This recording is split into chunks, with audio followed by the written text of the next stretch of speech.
Hello everyone. If you haven't already subscribed to the channel, please make sure to hit that subscribe button, turn on notifications so you don't miss when these guest interviews will be dropped in video format, and also when the next RBL Talk live stream watch along will be happening. I hope you enjoyed today's video. It's that time again in the RBL Talk segment to bring on a special guest, and I have a special guest for you in today's episode to talk about all things at Juve. Welcome to the show. Thanks for having me. Happy to be here and talk about what I think is going to be an awesome matchup in Champions League this week. So for the listeners and also the viewers, please introduce yourself. I'm Alberto from the AJC, and that was formerly known as the All Juve Cast, which is a little play on words because we have about 10 to 11 team members, mostly based out of North America, but actually scattered worldwide, and have some participants from Europe as well. Can you tell us a little bit more about that? Like, do you have a website form or anything like that? Or is it just all audio and video? It's going to be, we cover all the news around Juventus on all our socials like Instagram and Twitter. Twitter's massive for news. We get all the updates live immediately. And then we obviously have TikTok and Instagram, and then the big one is YouTube. YouTube's where we cover absolutely everything, daily news, updates, and then all the live shows, previews for matches, and then watch-alongs for the games where I'll call the action for anyone who doesn't appreciate some of the commentary out there. I'll give it a call with a little bit of a biased take on it for Juve, but we have a lot of fun with that. So it's basically all Juve all the time with us. Brilliant. So how did you come about supporting Juventus? I mean, they're one of the biggest clubs in Italy, and you'd say almost arguably around the world in football. But you're not from Italy, so how did that come about? So it's from my family, and mainly, obviously, my father. I remember being very, very young, and the games are they can be at a brutal time for us over here, sometimes at 3:30 in the morning. I remember my earliest memory of Juventus was waking up to my father screaming from the living room, and just decided, okay, I'm up now. I'll walk out there to the living room, see what's going on, and then into my world enters Roberto Baggio.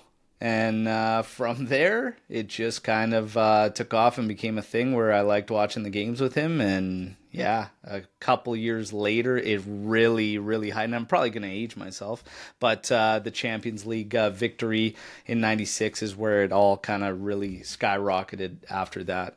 And obviously, that was Del Piero coming in. He was post Baggio. So I literally watched all of Del Piero's career, and he's my favorite player ever. So I think that's the only trade-off that we have doing podcasting and live streams for our beloved football clubs is that it's going to age us a lot quicker.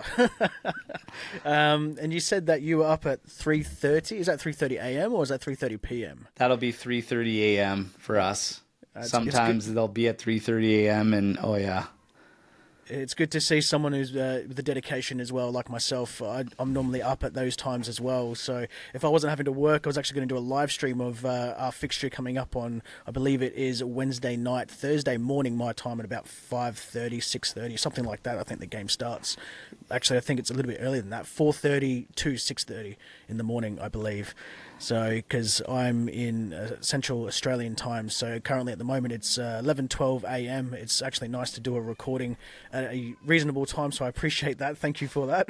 Oh yeah, and it works out great for me. It's 6:30 evening time for me, so it works out fantastic. And yeah, it's you guys get the short end of the stick too on those time draws and whatnot. But the dedication is huge, man, and I respect that. Follow your club through thick and thin, through everything, and yeah, it's guys like that make everything so easily accessible to other fans. And I'm sure you do it just the same as I do with Juve, out of passion. And Absolutely. it's amazing what it actually means to all the other fans out there. And I hope that you get that gratification that they actually tell you about that and let you know, because for a long time, nobody was actually telling that to me, and I didn't really care if it was one person or 100 people that were listening to me. I just shared the passion, and it's interesting to hear that once in a while. So a lot of respect for you for what you do, and you guys get some bad times a lot more than I do over here in Western Canada. So I respect that. Thank you very much for that, Alberto. The top spiels, I think, is probably the worst one, where they're like at 2 a.m. or something like that. So if I've got to go to work, it's basically watching the game. If I'm doing a live stream, getting straight off into the kit, straight into work clothes, out the door. Oh, yeah. So, on to the next question. We have, who is your club's manager and what is your style of play? Now, this has just been very recent. We did know that I think it was Allegri or Algeri, probably butchering that name. He was the manager, I believe, last season, and now you have a new manager. Yeah, it's Massimiliano Allegri last season. A lot of just turmoil around that goodbye and everything. And the funny thing was, it had a Coppa Italia trophy in the middle of this somewhat unceremonious and ugly goodbye, and enter Thiago Motta, who was at the top of the list for many of us fans with the work he was doing with Bologna, obviously bringing them to Champions League and doing it with a squad with a salary of 31 million to them, and finishing in the top 4 in Serie A was a big feat there. And he had this feeling around him that it was like, if you go a different route, you might lose out on a manager that could be a big-time player for a long time. And there were alternatives available to Juventus. Antonio Conte was one who has an instant stimulus with teams upon his arrival. We know that very well. He's a club legend as a player.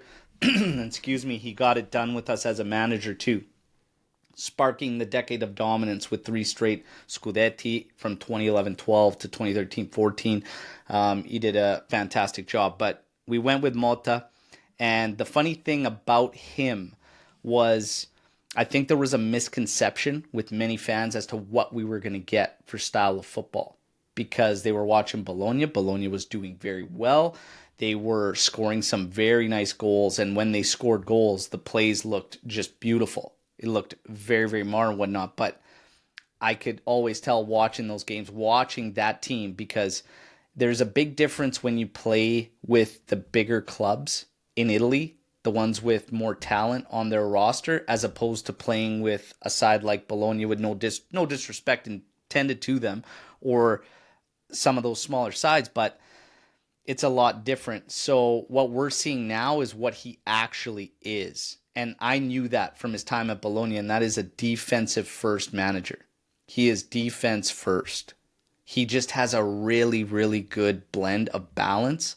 The team can be really fluid in transitioning from that defense to attack, but they also have this desire and drive to control games. They want to be on the ball. They want to possess the ball as being one of those main lines of defense. You can't score on us or break us down if we have the ball. So far this season, we're seeing exactly that. Solid defense. First time in the 3-point era, Juve's ever started off the league with 6 straight clean sheets. Only allowed 1 in the Champions League game to PSV Eindhoven, and that was it was an avoidable goal that we allowed in that one. And as far as the offense, it looks great in wide open games. In Italy, what he's going to find, and this is why I said he's got to get used to this, being at Juve, being with an expensive roster, a lot of talented players, especially with the work we did the past Mercato, teams are clamping down. And he only had to face that a few times with Bologna, but he struggled with it there and breaking it down, because his main goal is still to keep that defensive solidity. So I believe at Bologna, he never, never got a win.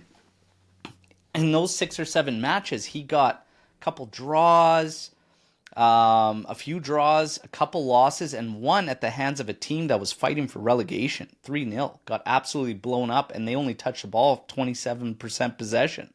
So now at Juve, he's got 3 draws to his name, and they all he was faced with criticism for all those draws in the league against Roma, who was struggling at the start of the season, Empoli, but Empoli's proven to be the second best defense to Juve in top 5 leagues. That's crazy for a side like that. And then, of course, we tied Napoli, and that was led by Antonio Conte. We struggled to create in all 3 of those games against a park bus. So that's the last step for Motta to figure out now. But he is a defensive first coach with the emphasis on controlling games, controlling possession, and trying to hurt you, right? So this game, though, and what we expect in Champions League against you guys, I think we're not going to have to worry about you guys parking it at home. So I think it's not going to be a problem for Motta, and I think this game could go in any direction. We'll touch on the game a little bit further on into the episode, that's for sure. There's a couple of things here I just noted down as well as I do through these interviews.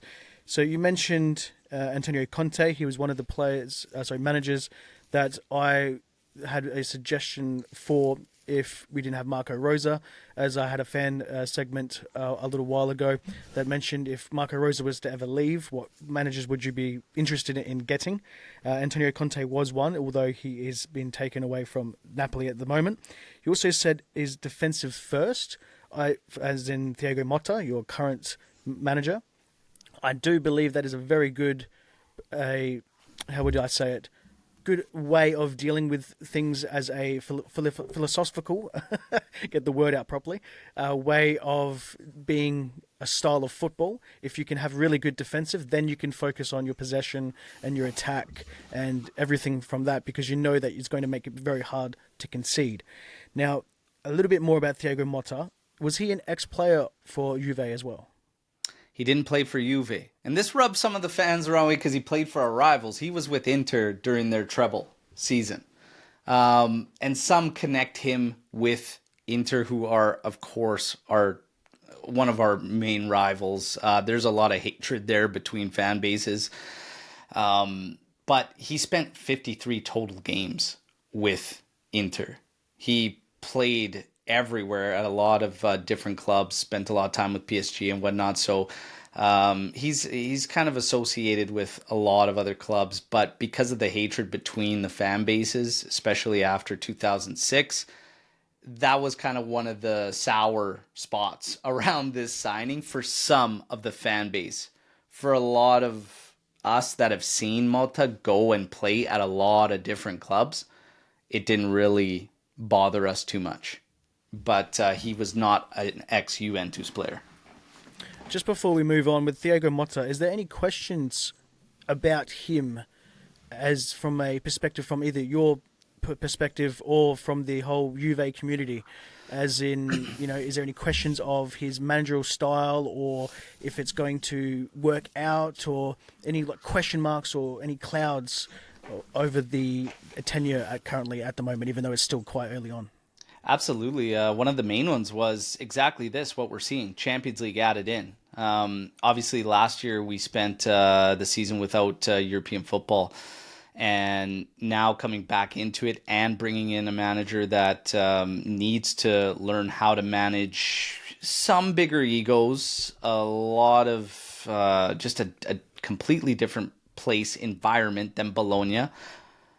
And how is he going to adapt to the extra competitions, And Juve will also be taking part in Club World Cup in the summer as well in North America. So there's a lot going on there. I think so far, early on, he's shown that, and it's one of the things I kind of appreciate so far, he's not afraid to award starts to absolutely any name on that roster if he sees fit. There was an issue over the past couple of years where we felt like a lot of the players were becoming complacent and almost guaranteed starts. And that feeling is completely gone. We're at a moment in time right now, and this is also credit to Giuntoli, our sporting director, who spent $168 million this offseason and completely revamped a roster, made a lot of sales too, and has come up with a very, very strong talent pool for Thiago Motta to work with. So he also has that flexibility to not keep guys complacent and understand that they have to keep fighting for it. So I think that was the big question around it. And we're just going to have to see how the rotation is going to work. But so far, he's had a lot of surprises. There are a couple surprises almost every game in his lineup. And a lot of those are next-gen players for Juve as well. Mbangula started off the season. He bagged a couple goals, had an assist. And now, because the rest of the guys we picked up, he's unfortunately not getting minutes, whatnot. But I don't think he's going to have to wait too long. In the midfield, we've seen almost every combination possible. He's at the back. He's got a lot of flexibility and versatility with the players because we have players that can play left side or right side, players that can play fullback or center back, and he's mixed it up. So he's a little bit of a wild card in a sense that you have no idea what he's going to do if you're going to prepare for certain players. He could mix it up. So yeah, that's one of the main things was how was he going to manage with the extra competitions. But I think it actually is going to suit him because even with Bologna in one competition last season, he rotated every game. So I think he's going to be just fine with it. But that was the main question. I think that Marco Rose could probably take a little bit of out of his page book already when it comes to squad rotations. We seem to be playing a lot of the same, I guess you could say 12 to 15 players or something like that quite often. And when we're going to be in at least 3 cup competitions and even sometimes 3 match days a week, I feel that really need to start rotating the squad a lot more. And I don't think that Marco Rose does that enough, and I think we've seen it a little bit in some of these Bundesliga games where we're expected to win and we just haven't really done anything because we haven't really rotated the squad because the players are still fatigued from where we've been currently. Yeah. Moving on to still with your club, Juventus. Who are your club's star players or personal favourites? Because you said Thiago Motta is quite happy to rotate the squad. Will he bench any of your club's star players? He's got a lot of mouths to feed this season. In terms of one guy that we spent quite a bit of money on was Douglas Luiz, picking him up from Aston Villa there. He's not starting, hasn't been starting. It's a question mark of if he's going to be in that midfield for this game. But that's one that a lot of the fans are starting to get a little antsy about because of the price tag we've spent on him. He's come in and done some cameos, done good work. As far as other star players, Chico Conceição has just come back from injury, bagged a goal the other day in our win over, oh my God, who do we just play? We just beat them 3-0, Genoa, excuse me. So he came in as a substitute, was electric right out of the gate and took it to them. Got a goal for his troubles, and now the big question mark is he going to start, or is Nico Gonzalez, who we also just picked up this summer from Fiorentina, going to start out on the wing? As far as the main key guys, Vlahovic will be in there, Kenan Yildiz will be in there, and Cope Miners will be in there. I would be absolutely shocked if those 3 key guys up top in terms of the attack aren't in the lineup. So when it comes to Gonzalez or Conceição, I believe either one of them will be effective. Conceição might be the guy he wants to keep for tired legs later on in the game because of his pace and how quick and shifty he is. He might go with Gonzalez at the start also because out of respect for who plays on your left side with Raum, who can create a lot of problems, and Gonzalez can do more of the defensive work, has a little more grit to him, and could kind of counter Raum for you guys, who is, I think, a great player. So I would expect Gonzalez to probably start that game. In the midfield, we have some question marks too. And again, it just comes down to who's going to get the call. We all expect Locatelli to be the main guy in the middle, Cope Miners ahead, and then that second spot could be Kefren Turam, or again, Luiz isn't being mentioned. It might be the American, Weston McKennie. So we'll see there. But the key guys, those guns, and then of course the big man at the back, Bremer will be in there, and Gatti, who's been our captain this season, will be there. I would expect Cambiaso, who's also strong, to be in the lineup as left back, and Kalulu, who we picked up, that might be the steal of the season from Milan. He's going to be at right back. that's what I would expect to see. But our main guys will be in there for sure. You mentioned Keenan Yildiz. Is that what it is? Or Keenan Yildiz. Yildiz.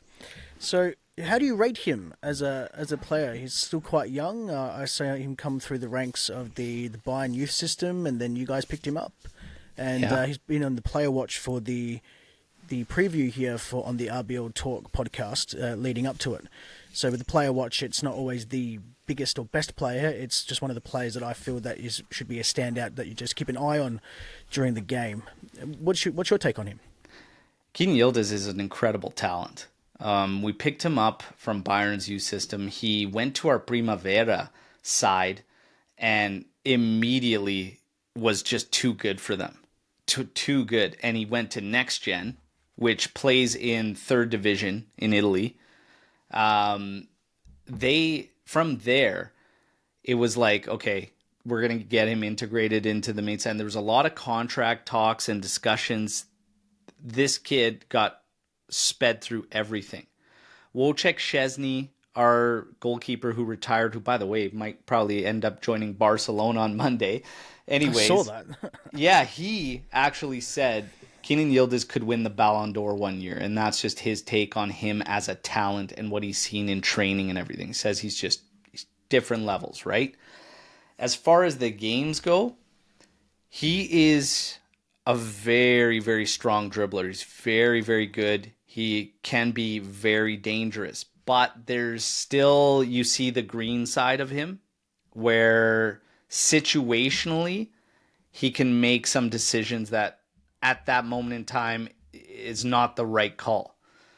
But it comes from a big positive because it comes from a lot of self-belief and a lot of confidence that he can do, what he's got in his brain of, splitting 3 defenders or whatnot and making this breakthrough.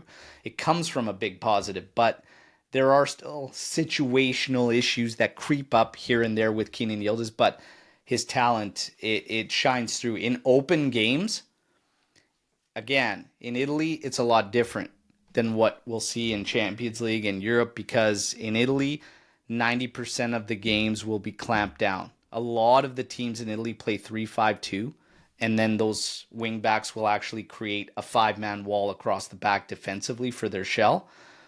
But in an open play game, it's a lot different for Yildiz. His game really shines through when it's wide open, and his dribbling is on full display.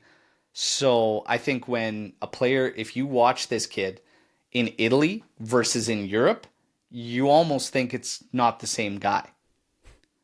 And he scored an absolute cracker against PSV, and it's not a surprise. In a game like that where they want to play open straight up with us, this kid will shine. So, what's your most memorable moment you've had as a supporter of Juve?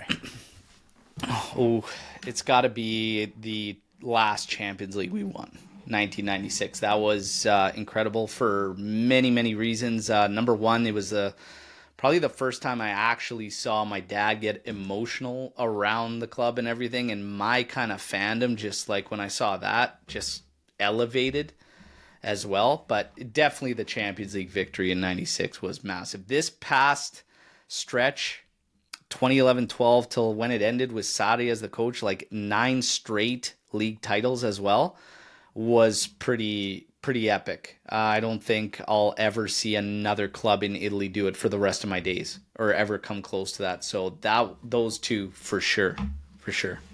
This is one of my most favorite questions to ask all guests because of the absolute hate that RB Leipzig get, at least in the domestic stage. It's not as prominent globally, but it is still there considering of the ownership and how they go about things.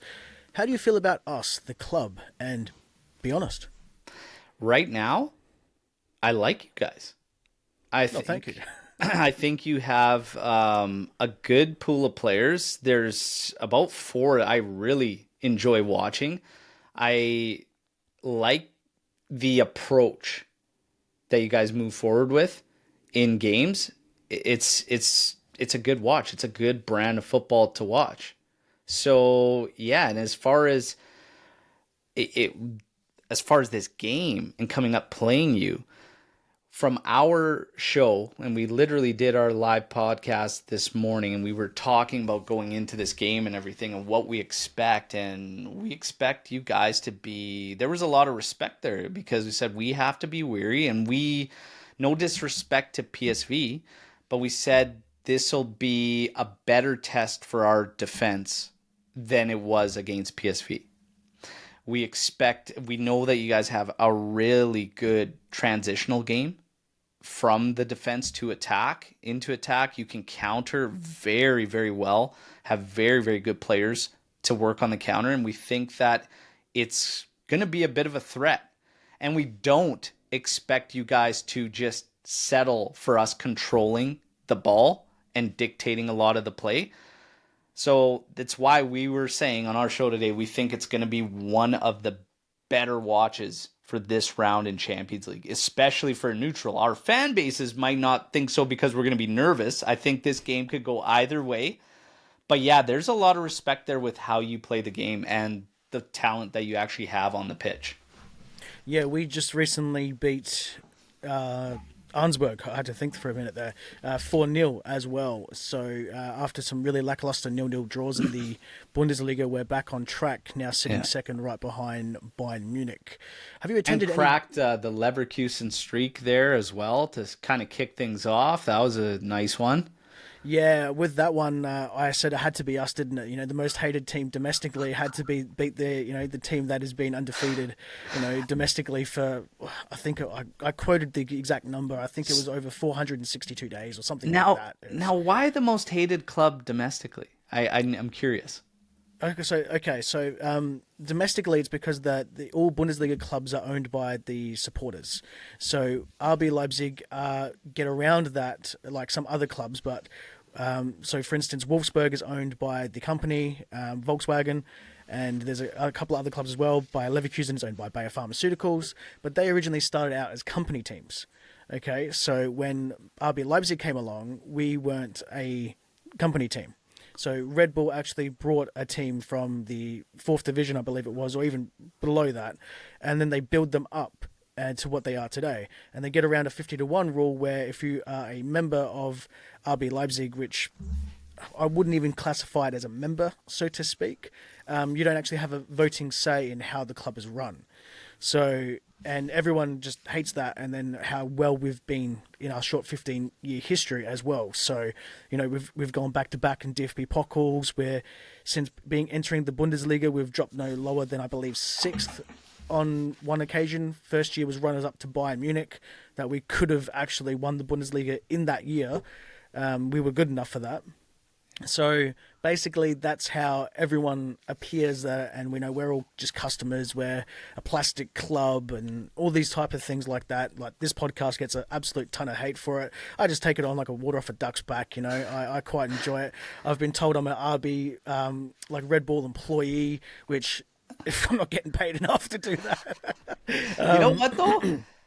That's great. So we can kind of take that in common, because when it comes in Italy, Juve is by far the most hated, and it comes from the history. We've just simply won the most, and naturally with that comes a lot of hate, and that's where it stems from, And hey, it is what it is.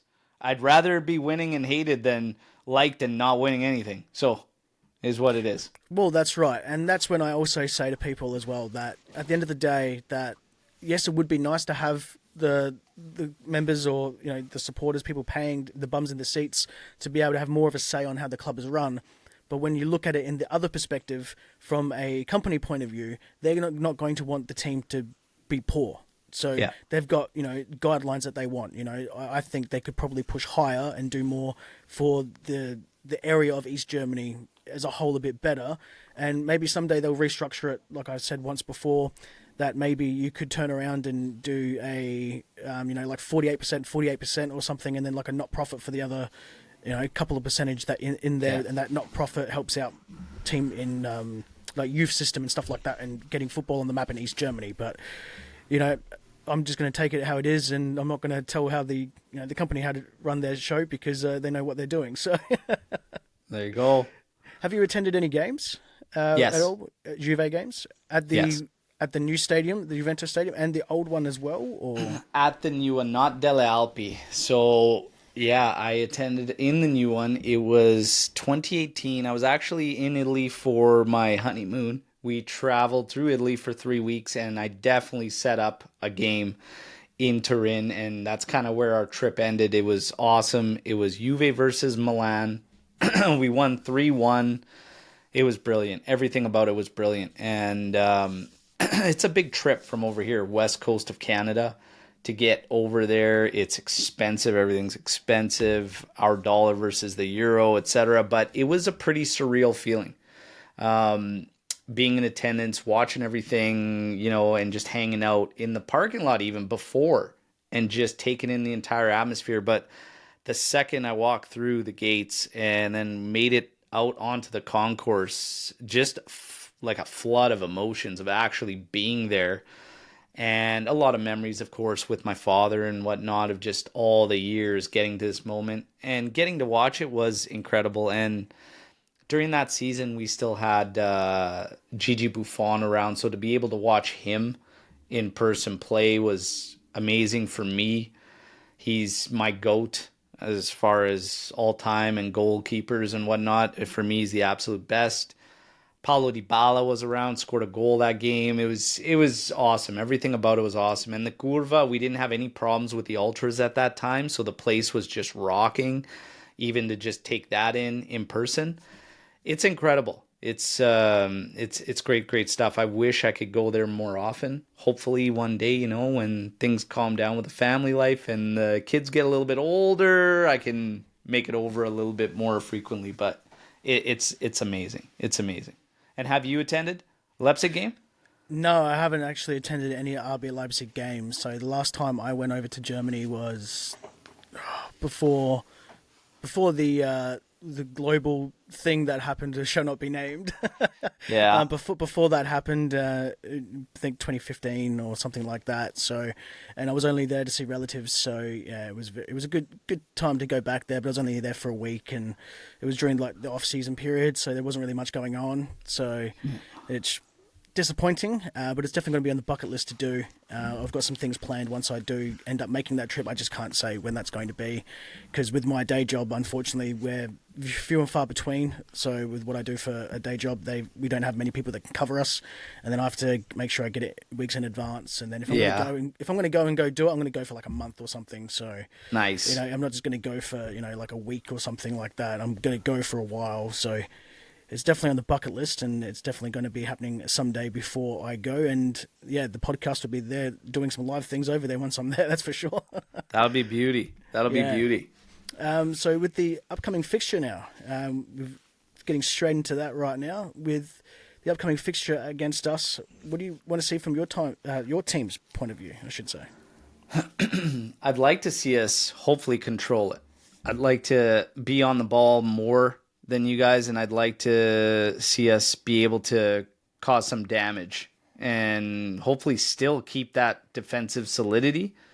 So, yeah, I mean, ultimately, I'd like to see us win. I'd like to see us win this game, but I think it's going to be a battle. I think it's going to be very, very tight. I think both teams will walk away with good scoring opportunities, and we'll just see who's more clinical. I honestly feel like that's going to be the game. I think both teams will get very even amount of opportunities, and the difference could even come down to an error, really, that decides this one, because I think it's going to be very, very close. Very, very close. We're still asking questions of ourselves, and you still have a few guys trying to really find their role in the squad and whatnot. And there's also the wild card about Thiago Motta. Absolutely anybody could find themselves in that lineup. We just got to wait and see, but I'd like to see us controlled and ultimately get the victory. I just think if we do, it's going to be tight by one goal. I'm not expecting either team to walk away with this thing comfortably, and I could very well see it being a draw. But you guys at home, we all said immediately when we saw the draw, that's a tricky fixture. We said that is going to be a tricky fixture. So yeah, I'd love to see us walk away with the 3 points, but I'm expecting a grind. Is there anything that you're expecting from your team's perspective on your style of play? Any matchups that you expect are going to happen to try to keep either us down or you guys more attacking, or to give you guys an advantage, so to speak, out on the pitch? I think we're going to see a healthy dose of Cope Miners on the ball for us and trying to dictate what's going on and create. He's going to be leaned on heavily in creation. Keenan Yildiz will also be leaned on heavily in creation. So between those guys, I'd like to see our fullbacks engage. And my kind of thinking is we might struggle a bit to create a lot, in the sense that we're probably going to want to keep that defensive shape and not bomb both of our fullbacks and help those wingers out. So that's kind of been one of the trends that's been happening. And the one who suffered the most from it is our right winger, Nico Gonzalez. And if we don't bomb our right back forward to help, it's actually going to make life easier for Ram as well. So I think also it works as a defensive ploy to kind of keep him back as well. So I'd like to see Malta do that and be a little bit more aggressive with the fullbacks, especially if he's going to play Locatelli in the midfield that can drop back, and we could spread out the center backs of Bremer and Gatti to kind of clean things up. Cambiaso as one fullback, Kalulu should be getting some freedom to push forward. And if you create some overlaps for Yildiz, it'll help him a lot. And that's exactly how we scored against PSV. So if we can do that, and I think it's imperative for us to do that, we should be good. But we'll know how Malta wants to play this early in this game based on what he does with those fullbacks. And I don't anticipate him being overly aggressive. Like, I don't see him going full throttle. And I'm not so sure you guys will go full throttle either. I think you'll be a little weary of the names we have present in attack. So I think there's going to be a lot of respect there. And I think that the opening 15 minutes is probably just going to be this cagey kind of back and forth where both teams are kind of just trying to, feel each other out. And then from there, we see who starts to take over control, right?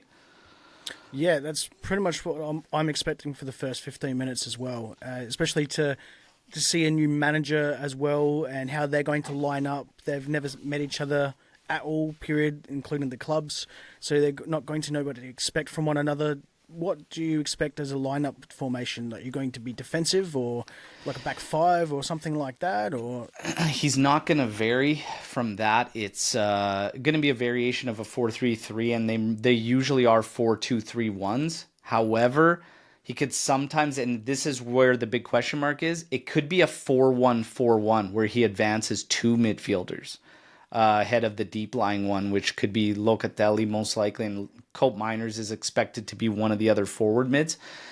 It's anybody's guess what he does in that midfield spot. So if he plays Kefren Turam, I would expect a 4-2-3-1. If he goes with McKennie, I would expect more of a 4-1-4-1. But McKennie, for me, is not the right player for this game.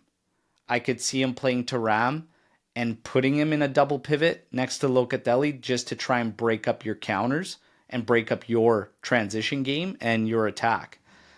Kefren Turam disrupts a lot, and he can carry the ball out of the midfield very well. McKennie, for me, doesn't suit this game. So I'm thinking it's either Kefren Turam or he goes with Douglas Luiz. And Douglas Luiz would also be advancing. He would be in and out of a double pivot and advancing with Cope Miners. And we can do that because Cambiaso, our fullback, he will actually be pushing into the midfield. So everything that everybody talks about with Thiago Motta is this crazy 2-7-2. It's a 4-2-3-1, but he looks at it vertically from the sideline. So 2-7 across the middle, 2, right? So it's gonna be that, and the fullbacks usually step forward. Sometimes the center backs. He's got a lot of movement. There's a lot of movement in the game against us, but I would expect Kalulu and Cambiaso to get very active and push things forward. And if we do that, we should have success. But if he wants to keep them based back defensively, we could struggle to create a little bit. What do you expect from us, from a Juve point of view? I have no idea. I'm like, I honestly, I don't know. I've watched some games, and I just don't know if you're going to watch the film against PSV and think that maybe we shouldn't open up guns blazing, right? But you're at home. You probably want to get the jump, get that first goal. And I think that maybe in that opening 15 minutes of feeling everyone out, maybe you do. And maybe it shows you, we show some of the dangerous signs that we can have if the game opens up and you send numbers. And that could cause a little bit of a shift. So I feel like it's going to be this power struggle. That's what I honestly expect. I feel like you guys will go after for that first goal, and rightfully so. Playing at home, big Champions League game. And I feel like we might kind of have a little bit of a bite in that type of game, and it might kind of pump the brakes on how aggressive that attack is, right? But I have no idea. What do you think you guys are going to do? I don't expect you guys sitting back. Like, I just don't. No, I don't think we're going to sit back and rest on our laurels, that's for sure. Yeah. I expect us to start the normal, 4-2-2. The Red Bull formation is basically a nickname for it. Or if people play, football club or whatever games these days, I think it's the 4-2-2 narrow, where we use the overlap of the fullbacks, basically, like David Raum, and depending if Gertruda or Benjamin Henrique starts on that right-hand side, they'll do the overlap and give us the more width. No, I think we're going to go straight for it. I don't think we're going to go straight for it straight away. We're going to get our formation right. We're just going to feel the round a little bit, see what's going on, see what we can expect from you guys, and then if we don't like what's happening in the first 10-15 minutes, then I think we're going to push for it and really try to attack that goal. And we're going to want to score early, especially considering how well we actually played against Atletico Madrid. We got the early goal in that game over in Madrid, so they're going to want to do the exact same thing, but better because they've got all the home support there. So I do think it would be a bit of a goal scoring fest, but not in a sense of 3-3, 3-2 or anything like that. I do think there's going to be goals, but it's more so the fact of there's going to be a lot of chances and a lot of good saves, I feel, from both keepers. Speaking of which, who is going to be your goalkeeper? Because you've got two very good goalkeepers. It's going to be the newest signing, Mattia Perin, who was here previously, also a good goalkeeper. He just played against Genoa in our match, and that's because Di Gregorio, the latest signing, will be between the pipes against you guys. So, yeah, it'll be Di Gregorio. And he just won Serie A goalkeeper of the season last season and did it with Monza as well. So, got any predictions for this game from either perspective, from Juve or onto the RB side? I can see a 2-2 game. If either team wins, I believe it'll be like a 2-1 scoreline. Yeah, correct. That's pretty much what I said in my preview leading up before this interview. Is I think it was going to be 2-1, only swing to the way of us because we're at home, but it could go absolutely either way. I don't see a draw happening. I do think there's going to be a result. It just really depends on who is going to come away with the chocolate, so to speak, on the day. Yeah. So, just going to finish up before I say the surprise question, which it's not really a surprise anymore, but that's still what I've put it down as. Tell the listeners where they can find you, anything you'd like to plug. Yeah, absolutely. If anybody is interested, obviously, in finding out anything about Juve and what's going on, our YouTube channel, the AJC, All Juve Cast, that's where it all happens. All the live shows, all the live streams, all the latest news around the team and what's going on. Obviously, on social platforms, the best way to get just news, if you're interested, is our Twitter account. We just crossed, I think we're getting close to 12K on there. So people have really appreciated all the English translation there. And then I do some fun stuff on TikTok and Instagram too. But that's really it, man. I'll make sure to leave all those links in the show notes. Now for the question, what's one question you wished I'd have asked you, and how would you have answered? So The one that I would probably go with is a player on your roster I would like to see at Juventus. I'm going to start, though, before I answer, asking you, who do you think I'm going to say? Well, that depends on if you include loanee signings, but I'm probably going to say with Benjamin Sesko. Yeah, actually, he's there. It's between Benjamin Sesko and Xavi Simons. So it's between those two. But right now, Juve's on the hunt for a striker, a vice to Vlahovic, or potentially another striker outright, and it would definitely be Sesko. So there you go. And what about Juve? If you could pluck one player off our roster. I'm going to probably butcher it again for the third time this episode, but Kenan Yildiz. Kenan Yildiz, there you go. Yeah, that would be mine. Not only because of me putting him on the player watch. For me, it's the potential that he has at such a young age. Basically, if he gets the right setup with his development, he could be... There's obviously going to be no questions that he's going to be a global superstar at some point in his career. But if he gets the right youth and system set up around him and everything like that, all the facilities that he possibly needs, we've got a good, look at of how we build up players and then give them off to their careers. So if we were to grab him and nurture him and just give him everything that he needs as a platform to become a global superstar, it wouldn't hurt us or them. Yeah. No, Yildiz is, he's getting a lot of attention. And of course, we gave a lot. We gave a lot to this kid in a short period of time. And I think it just, it goes to show you how highly Juve rate him as well, because he got the contract extension, got a pay hike, and took the coveted 10 of the club. So wearing the number 10 at Juve is a very, very big deal. And we all thought that it was going to add some pressure. We weren't sure we should put him on it right now, but so far he's doing well with it, and he's making it happen. But like I said, in Italy it's tough sledding for forwards, but in Europe they get more space, and I think you'll probably back up your answer again. I think after watching him against you guys, I think he'll have a good showing no matter what happens. I'm very interested in seeing what he can produce for you guys on the pitch. Thank you very much, Alberto, for coming on the show. It was an absolute pleasure to have you on board. Appreciate it, and thank you very, very much for the invite.